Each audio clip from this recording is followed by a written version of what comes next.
L'After RMC, Marisol Touraine, nous sommes rejoints par Christophe Jacubicine. Bonsoir Christophe. Bonsoir Olivier, bonsoir Madame le Ministre. Bonsoir. On va revenir donc sur plusieurs moments de cette émission. Oui. On va d'abord, nous avez parlé de ce drame qui est intervenu effectivement ce week-end, cette femme habitant dans le Lot qui a perdu son bébé sur l'autoroute. Et on va réécouter vos précisions parce qu'elles sont intéressantes.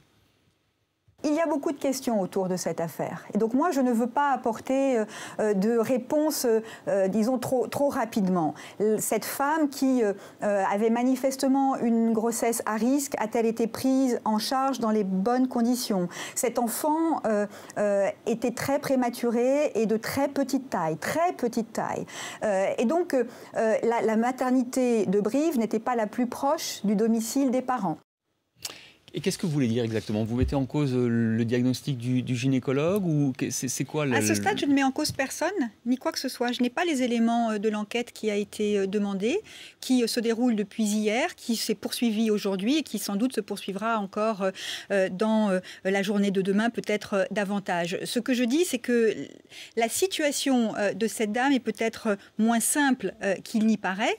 Pour autant, le sujet des déserts médicaux, lui, est posé, même si je ne suis pas certaine que l'enfant de cette dame aurait pu vivre, y compris dans un établissement de très haut niveau thérapeutique. Donc on peut quand même rouvrir ce débat effectivement sur les déserts médicaux à l'occasion de ce tragique événement. Il faut que ce débat soit clairement posé. Et d'une certaine façon, nous l'avons engagé bien avant cet accident en indiquant qu'il nous fallait des soins d'urgence à moins de 30 minutes, qu'il fallait renforcer l'implantation des médecins de proximité dans les territoires, en particulier ruraux, mais pas uniquement. Est-ce qu'on va rouvrir des maternités?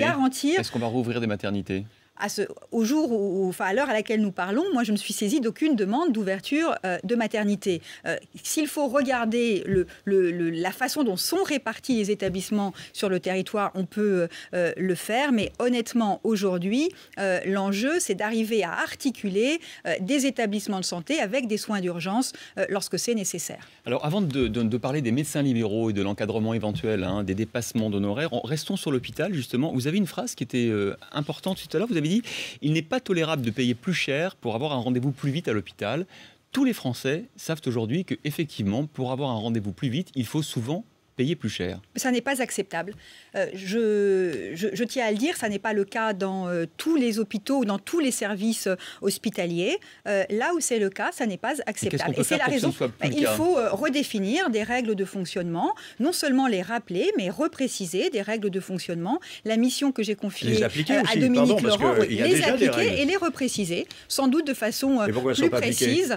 Oui, il y a une forme de laisser-faire ou de laisser-aller qui s'est installée dans certains établissements, qui n'est pas acceptable. De faire le chemin arrière, parce qu'il y a une pratique, il y a la double liste, celle des visites publiques et puis celle des visites privées à l'hôpital. Le rôle de l'hôpital public n'est pas de soigner plus vite ceux qui ont davantage de moyens, même si on reconnaît le droit à des médecins de haut niveau qui sont chefs de service, chefs de pôle, de pouvoir avoir une consultation privée. Il ne s'agit pas pour autant de faire fonctionner l'hôpital public dans un sens autre que celui de l'intérêt général et celui du service public, tout simplement. Alors nous sommes dans 24 heures assez cruciales sur la négociation qui vous oppose, j'ai envie de dire, aux médecins, parce qu'il y a une phrase qui m'a quand même marqué tout à l'heure. Vous avez parlé du revenu des médecins et on va voir, à votre ton, vous étiez assez énergique. Un médecin généraliste en France, en moyenne, a un revenu, une fois qu'on déduit ses charges sociales et ses charges liées à l'activité, a un revenu de 71 000 euros par an. C'est les derniers chiffres dont nous disposons. Je ne dis pas que c'est inadapté ou inopportun compte tenu de la durée des études, de l'implication, de l'engagement de ces médecins, mais on ne peut pas considérer que ce soit un revenu qui soit faible. Alors ça fait à peu près 6 000 euros par mois. J'entends déjà ceux qui vont vous critiquer, vous dire c'est une nouvelle version de la chasse aux riches. Non, pas version du tout. Socialiste. On dit que les médecins à 6 000 euros sont trop payés, c'est ça? Non, mais pas du tout, puisque en l'occurrence, ce revenu que j'ai évoqué concerne des médecins généralistes qui, très massivement, ne sont pas concernés par les dépassements d'honoraires et donc qui sont simplement rémunérés par les tarifs de sécurité sociale. Ce que je voulais indiquer, c'est que les tarifs de sécurité sociale permettent aux médecins généralistes de disposer de revenus qui ne peuvent pas être considérés comme peu satisfaisants, même si je comprends parfaitement le rattachement. Certains médecins de campagne ont des revenus beaucoup plus faibles. C'est une moyenne. Les médecins de campagne ne sont pas nécessairement les moins rémunérés. Mais pour autant, vous le dites, nous sommes à quelques heures d'une nouvelle étape de la négociation sur les dépassements d'honoraires. Et les médecins que j'ai évoqués ne sont pas concernés par ces dépassements.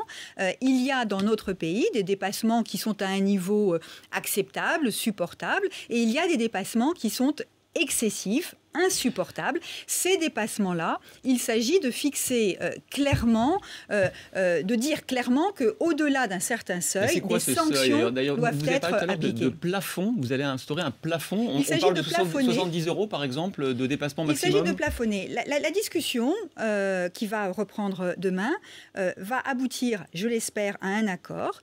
Et en tout cas, cet accord doit renvoyer à des dispositions précisant le niveau à partir duquel on considérera que les médecins doivent être sanctionnés s'ils font des tarifs qui sont supérieurs. Et donc, c'est un des chiffres qui a circulé. C'est effectivement celui ce chiffre sera écrit dans le marbre ou bien on pourra le changer, le moduler? Je pense qu'il devra même être modulé, c'est-à-dire qu'il faut qu'il y ait une référence globale. C'est pour ça que tout ne peut pas nécessairement être inscrit dans l'accord lui-même. Il faut une référence, des modulations pour tenir compte de certaines situations géographiques, voire de certaines spécialités, mais surtout de certaines situations géographiques. Et il faut imaginer que ce plafond puisse diminuer au fil des années, parce que notre objectif, c'est évidemment celui d'une pression sur les dépassements d'honoraires. Petit à petit, ce dépassement d'honoraires serait pour ce qui serait considéré comme les dépassements manifestement abusifs. Vous savez, on a tous à l'esprit des niveaux de dépassement qui sont demandés et qui dépassent l'entendement. Et comme vous aviez parlé de 70 €... oui, c'est une référence possible. Si vous devez recourir à la loi, ce chiffre ne figurera pas dans la loi, la loi renverra Si ce que je ne souhaite pas, nous ne pouvions pas aboutir à un accord demain, il faudrait une loi. Et à ce moment-là, la loi, elle, s'engagerait sans doute sur un montant ou renverrait à un décret d'application. C'est exactement la même mécanique. La loi fixerait le principe et renverrait à un texte d'application pour définir le montant à partir duquel on considère qu'un dépassement est abusif. Alors, autre sujet, j'ai eu l'impression pendant cette émission, mais peut-être allez-vous nous dire le contraire, que vous avez enterré le rapport Gallois. On vous écoute. Je ne crois pas, compte tenu de la situation des finances publiques, que l'on puisse lui faire supporter aux Français un choc supplémentaire de plusieurs dizaines de milliards d'euros comme cela. Par ailleurs, je constate qu'au cours des 10 dernières années, la compétitivité de l'économie française, qui effectivement a reculé par rapport notamment à l'Allemagne, mais pas seulement, cette compétitivité, elle n'a pas été pénalisée principalement par le coût du travail. Donc je résume, la priorité selon vous, ministre des Affaires sociales, n'est pas, enfin de la Santé, n'est pas, des deux, mais bon je rajoutais, n'est pas de transférer massivement des cotisations sociales vers d'autres impôts, style TVA ou CSG, c'est ça? Non, c'est ça, vous avez parfemment compris ma position, je crois que... Donc ça ne servait à rien de demander un rapport à M. Gallois? Non, écoutez, c'est un élément de la réflexion. La commande à M. Gallois n'était pas préparez-nous à un choc de compétitivité. La commande était dites-nous comment vous analysez les enjeux de compétitivité. Pour ma part, je pense qu'il faut s'inscrire, comme je le disais, dans un temps long, rythmer en fonction aussi de l'évolution de notre économie les mesures à prendre et en tout cas commencer par ce que l'on appelle les mesures de compétitivité hors coût, c'est-à-dire tout ce qui concerne la formation, la recherche, l'innovation, le développement et l'organisation du marché du travail. C'est effectivement un élément actuellement en discussion entre les partenaires sociaux qui est important. Juste dernière petite question, vous ne croyez pas quand même que le coût du travail en France, vous voyez, dans l'automobile par exemple, la Slovénie qui est devenue un grand pays producteur d'automobiles, 8,80 € l'heure, en France c'est 36 € avec les charges, il n'y a pas un problème quand même ? Je constate que les Français ou les Européens achètent des Mercedes ou des Volkswagen qui sont assez nettement plus chers. Ça n'a pas l'air de les rebuter. Donc il y a peut-être d'autres questions que celle du coût du travail pour expliquer le succès d'une industrie en Europe. Merci Christophe, merci Madame Touraine d'avoir été avec nous ce soir. Pour ceux qui le désirent, cette émission est rediffusée et peut être donc revue à 22 h ce soir sur BFM Business. Très bonne soirée à tous et dans un instant le journal de de 20h vous sera présenté par Marc Hautemans.